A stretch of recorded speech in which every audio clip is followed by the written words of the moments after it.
Good morning and welcome to क्या आप IAS की तैयारी कर रहे हैं और कोचिंग इंस्टीट्यूट्स को 2.5 लाख तक की फीस नहीं पे करना चाहते? अगर हाँ, तो 22,500 रुपए में घर बैठ के StudyIQ के पेनड्राइव कोर्स के साथ आप आईएएस की तैयारी कर सकते हैं।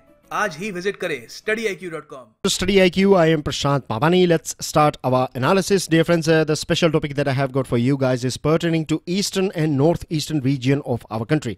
Now, pay attention here. Like whenever you hear this term, eastern and northeastern region, this picture should be absolutely clear in your mind. When I say this picture, I'm talking about this 13 states that you can see on your screen. You have Odisha, Chhattisgarh, Jharkhand, Bihar and West Bengal. These 5 states are part of eastern region of our country.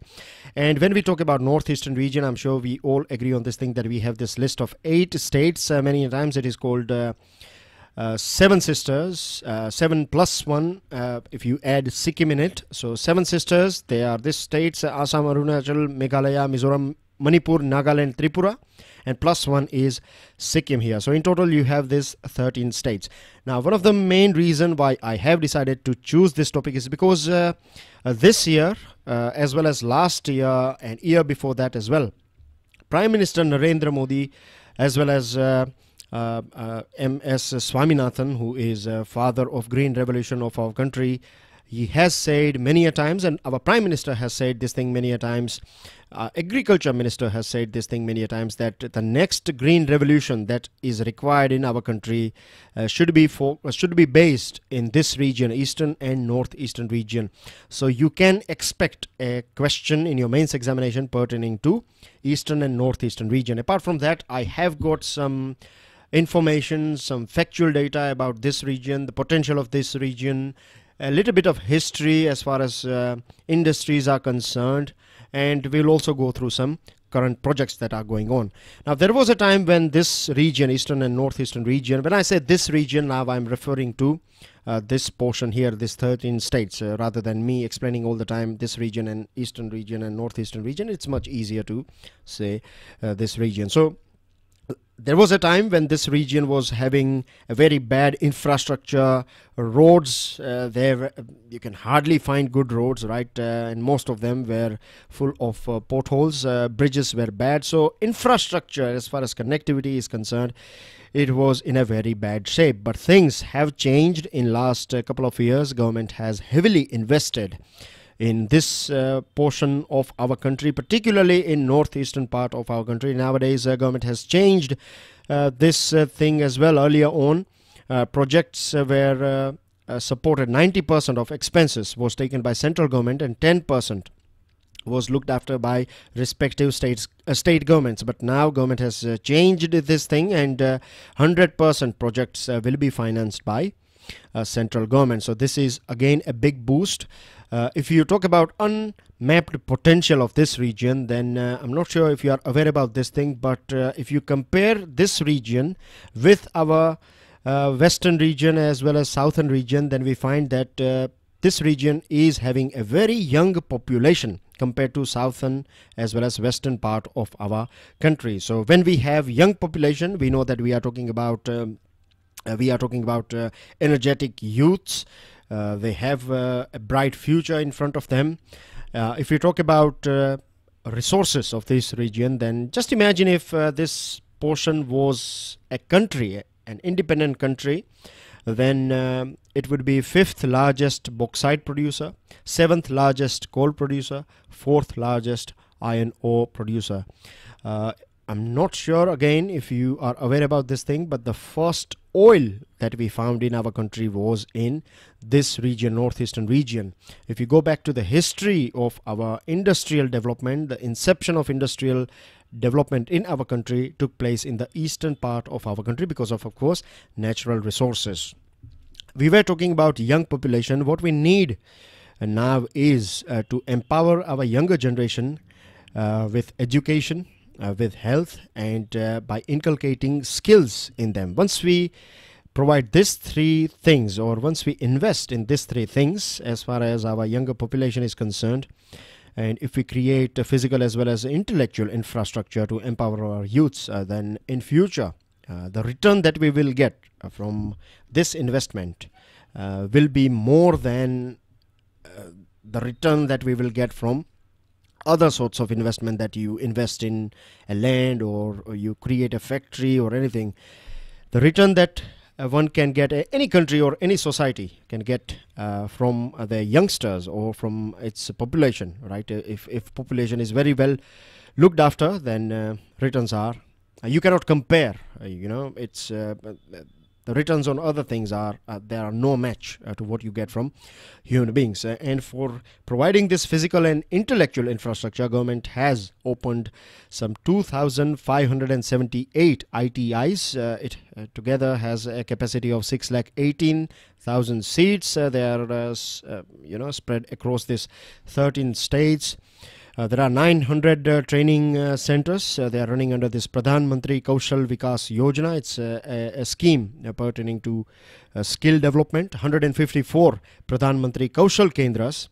And then you have 6 national skill training institutes. These institutes are training the trainers for skill development and imparting skills to our younger generation. And we have one Indian Institute of Entrepreneurship as well that is trying to promote this or unleash this animal spirit in this part of our country.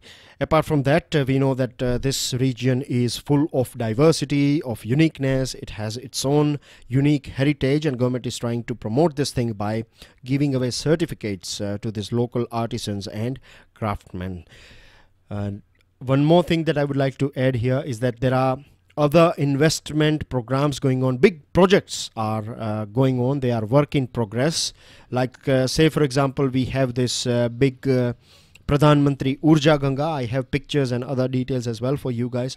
But before that, let me tell you that center and states together, they have to work as a team. Only then we would be able to finish these projects on time, and we would be able to unleash this animal spirit or this demographic dividend that we are trying to achieve here. PMUY, that is Pradhan Mantri Ujjwala Yojana, has been very successful in this region, because out of total these connections under this PMUY, right, total connections that are given out by our government throughout the country, more than half of them, that is 2.76 new connections, are provided in this region. So it's not a small thing. The ripple effect of this PMUY, just imagine that a lady or a mother, she will be able to invest more time after her children, after elderly people, all these risks associated with fetching woods from forest, like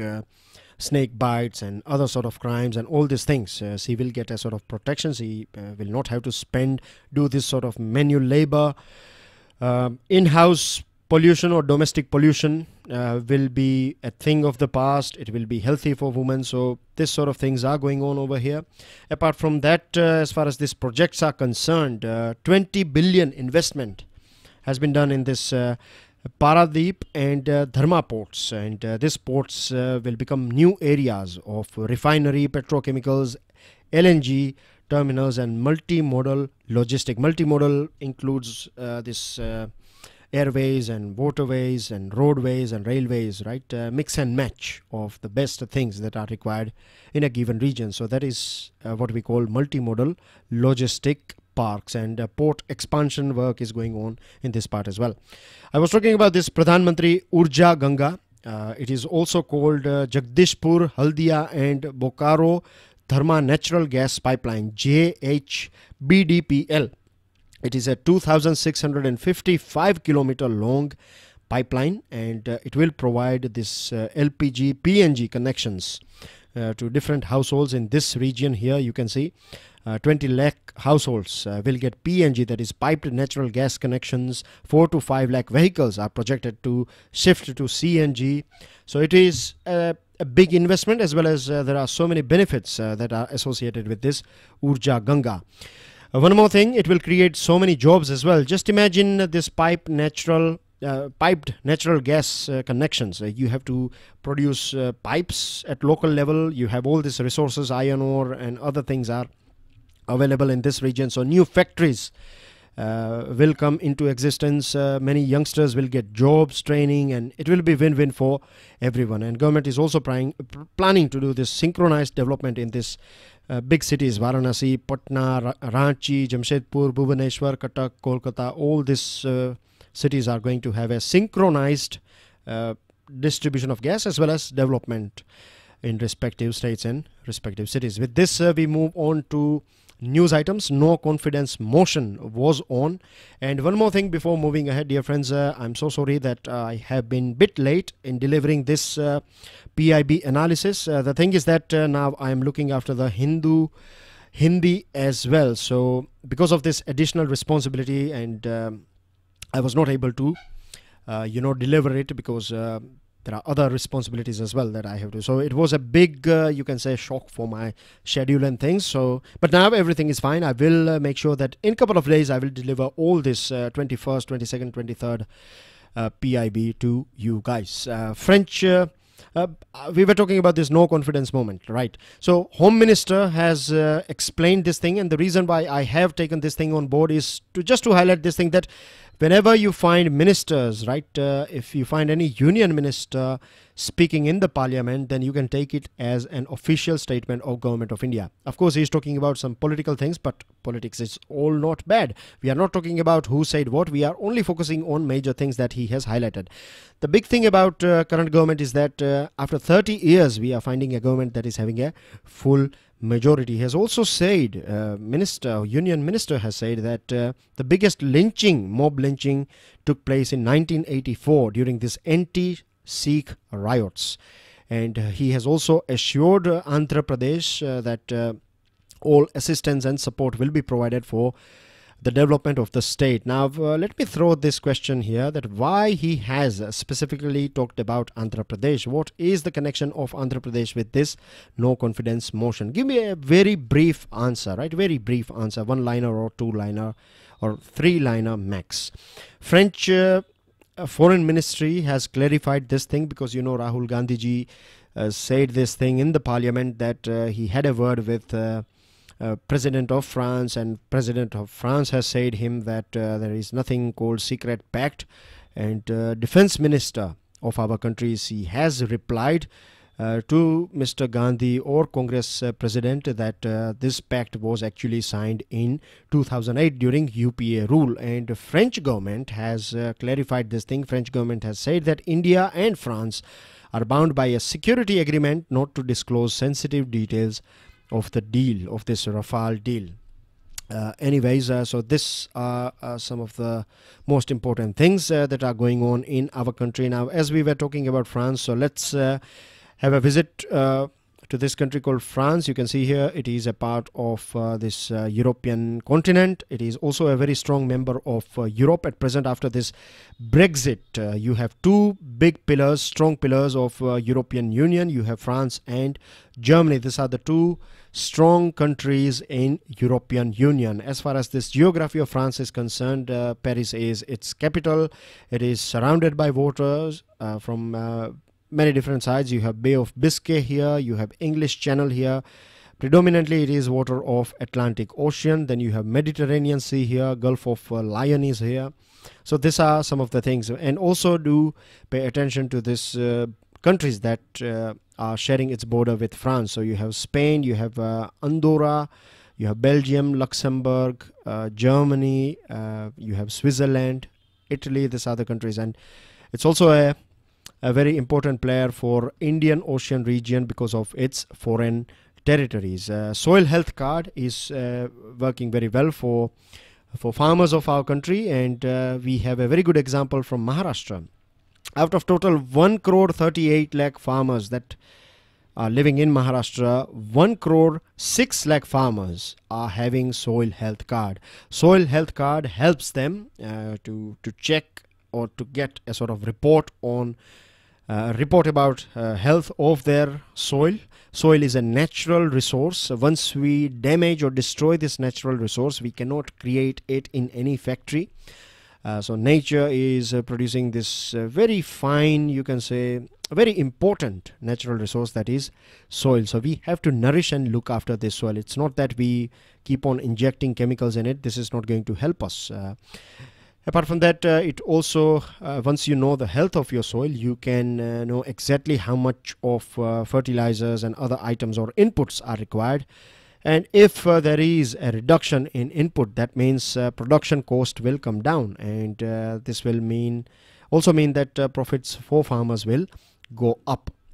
So these are some of the, you can say, beneficial points regarding this soil health card. And President has talked about a very important topic. He has highlighted that girls often outscore boys in board examinations, colleges and universities, but it is very sad that when we check the status of IITs, we find that admissions as well as number of girls studying in IITs is very low compared to boys. So this is somewhere associated with our culture as well. You know, girls are forced to, means the pressure on girls is a bit more than boys as far as this marriage is concerned, higher education, they have to give up their dreams and other things. And this can be a setup of any particular family. It could be that family's choice, no doubt. But the thing is, if you look at it from national point of view, then it is a big, you can say, loss of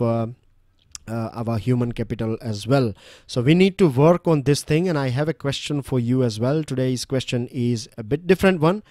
Can you highlight some points through which we can change this culture? See, here we find 150,000 candidates who appear in this IIT joint entrance exam, but only 30,000 from this 1 lakh. So 120,000 boys and 30,000 girls. So there is, of course, a clear imbalance here. So how we can balance this thing?